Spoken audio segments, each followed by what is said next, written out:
Hi, Dr. Zakir Naik. My name is Sinto John. I work for RAK Ceramics as a sales executive. I'm a Christian and a strong believer in Jesus Christ as my God. I am well aware that all Muslims do consider Jesus Christ to a high regard as a prophet. My question is regarding the issue on prohibition of pork in Islam. My first question is, do you consider all the words of Jesus and the miracles performed by Jesus as mentioned in the Bible? And if so, let me explain to you one thing. The premise in which Christians believe that pork or no food is prohibited is from the gospel when Jesus says that whatever comes into you goes out of you, but what comes from your heart is what makes a man pure or impure. So if you consider that, then why do you think, and if you consider Jesus as a prophet, then why do you say that pork is prohibited in Islam? And if not, what do you think Jesus meant by when he said that? Before I answer the question, I'd like to welcome the chairman of the Dubai International Holy Quran Award, Mr. Ibrahim Bumala, and also the deputy chairman, Dr. Saeed, for giving us a wonderful opportunity and making us available this hall till so late also, mashallah. I'd like to thank him. And I pray to Almighty God that He gives more opportunity for people of Dubai to hear such lectures, and so that more and more people get hidayah. And inshallah, the thawab of the people accepting Islam will also go to the Dubai International Quran Award, inshallah. To Dr. Ibrahim Bumala and also to Sheikh Muhammad, inshallah. The brother asked the question that, do I believe in the miracles of Jesus Christ mentioned in the Bible? Brother, I believe whatever is mentioned in the Bible, if it matches with the Quran, I believe in it. If it goes against the Quran, I disbelieve in it. If it does not go against, does not match, it is ambiguous. Whatever is matching with the Quran, I believe in it. As far as the second part of the question is concerned, that you say regarding the prohibition of pork, it has been nullified because Jesus Christ, peace be upon him, says, whatever comes in to you goes out, and main thing is from your heart. How does this nullify? You fail to realize that means you are not reading the Bible. Jesus Christ, peace be upon him, said in the Gospel of Matthew, chapter number 5, verse number 17 to 20, it says, think not that I have come to destroy the law of the prophets. I have come not to destroy but to fulfill. I have come not to destroy but to fulfill. Whosoever shall break one jot or tittle from the law, he will be called least in the kingdom of heaven. That means you cannot break one jot or tittle from the law. That's what Jesus Christ, peace be upon him, says. Now you pick up another verse and says, what comes into you goes out, what is from your heart, you can have pork. Where does it mean you can have pork? You're contradicting your God, Jesus Christ, peace be upon him. It says, think not that I have come to destroy the law of the prophets. I have come not to destroy but to fulfill. Unless the heavens and the earth pass away, not one jot or tittle can pass away from the law until they are fulfilled.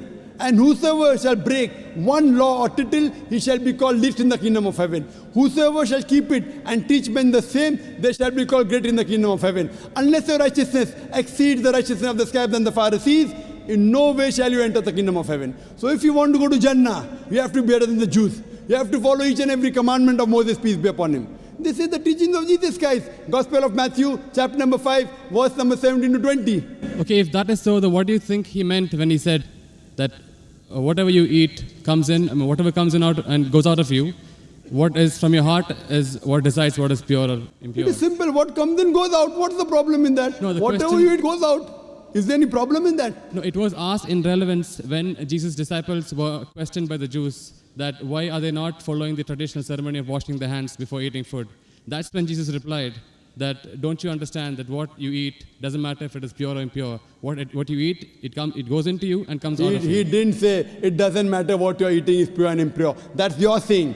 It's not mentioned in the Bible that way. No, it is mentioned in the Bible that what you Does it say that whether what you're eating is pure or impure doesn't matter? Does it say that? No, it doesn't say. I'm sorry. So please don't put your words in the Bible, please. Fine. But what I'm quoting is verbatim.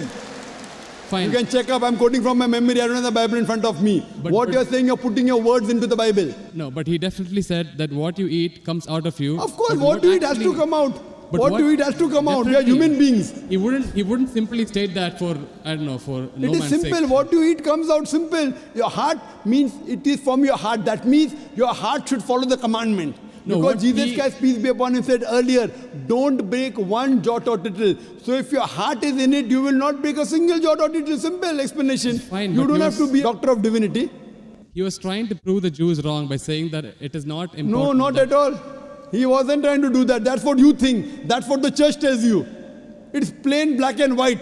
No, Jesus said you cannot break one jot or tittle from the law. So I'm- where is he telling the Jews to break the law of Judaism? He's not telling that. He is not giving any indication for the Jews to break the laws of Judaism. He is telling them to obey it. It is your understanding of the Bible. Nowhere does the Bible say that. He did think that the Jews were not completely obeying the laws. They had- Correct, I agree with you. They were not completely obeying because they did not believe in the fulfillment of the Messiah. Because the Jewish scripture says there's a Messiah to come. We Muslims, we believe in it. The Jews don't believe. So he was trying to explain to them, I am the Messiah. But that doesn't mean he was trying to break the laws of the Jews. He was trying to fulfill. Think not that I have come to destroy the law of the prophets. I have come not to destroy but to fulfill. Simple. I am asking you, do you have pork, brother? I'm sorry? Do you have pork? Yeah, occasionally. That means you're not a good Christian. You're not a good Christian. Even occasionally you break one law or tittle, you shall not go to Jannah. Not Quran says that, Bible says that. Even if you have pork and you break one law or a tittle, you shall not go to paradise. You shall not enter eternal life. And you said that you are a practicing Christian. You said you believe Jesus Christ is God. I don't believe Jesus is God, but I follow his teachings. I love him more than you. This is what Jesus said. It's from the heart. This is the explanation of your verse. It's from my heart. I love him. I love Jesus Christ. Peace be upon him. Do you? I don't think so. It is I do. theoretical, not I from do. your heart.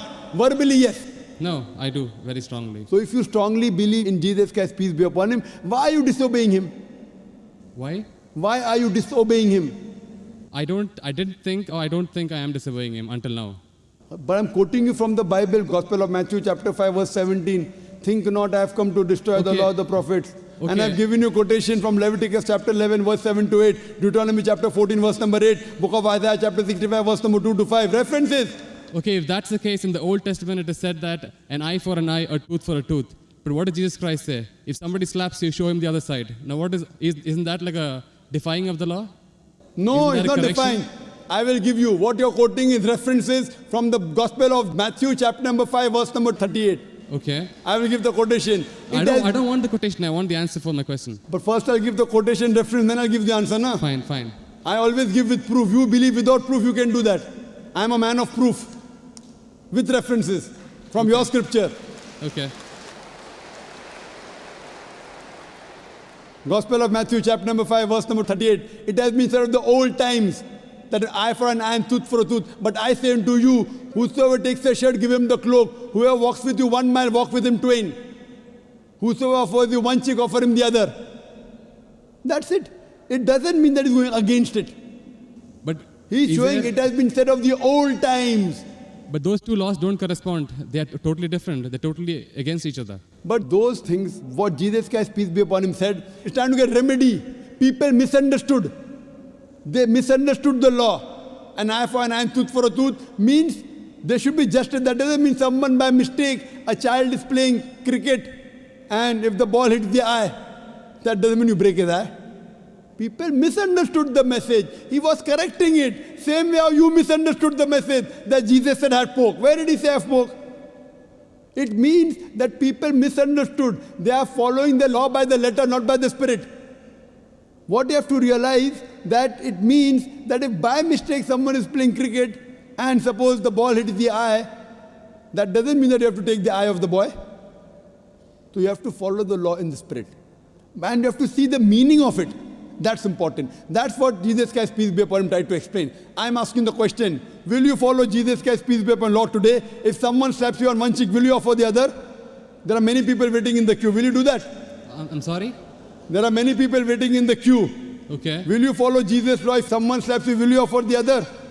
No, but that is wrong then. According to me, it is wrong. According to you, it is correct, na? You believe Jesus Christ is your God, peace be upon him. Yes. If someone slaps you, will you offer the other? So you can come on the stage here.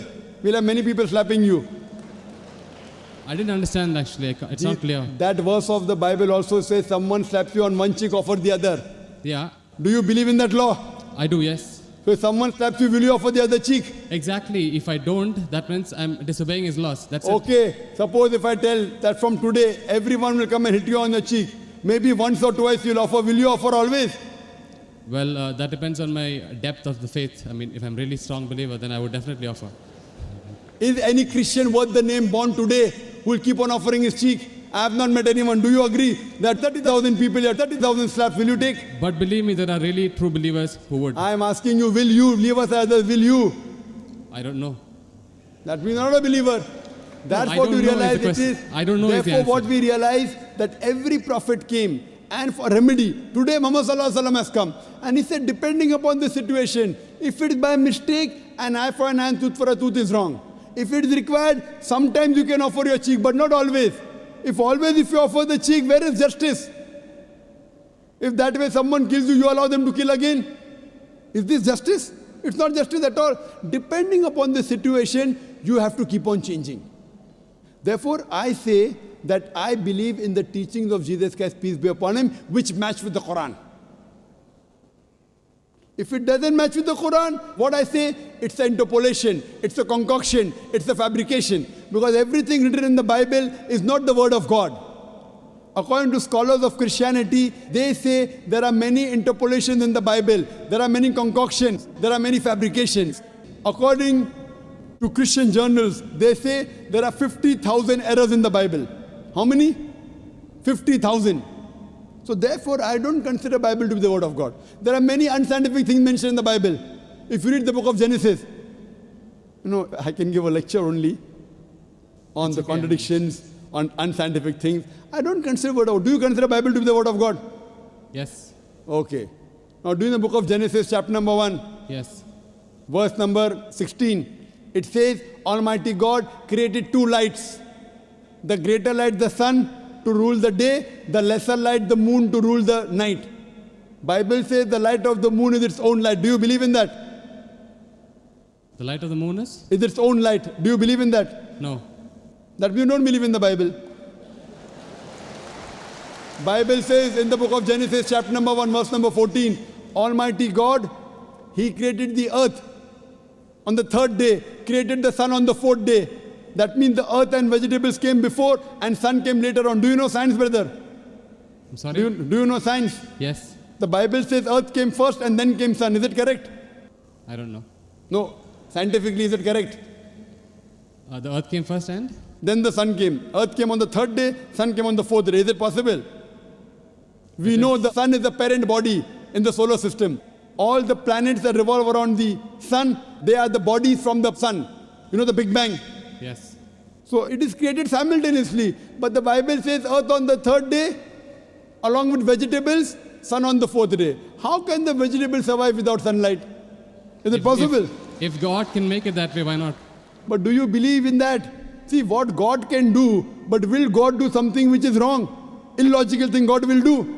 See, reasoning with God, I don't think it is in our scope. It is beyond our scope. It is not in your scope, but in the scope of human beings like me. God has to be logical. You can't be illogical. Then if you say illogical, then you believe every monkey, any stone, any tree is God. But what What our brothers in India do. Everything is God for them. And then you say, don't argue with God. Don't reason with God. So then you start worshipping the stone also. Brother, you can't be illogical. Seek ye the truth shall free you. Thank you. So hope you seek the truth, brother. Sure.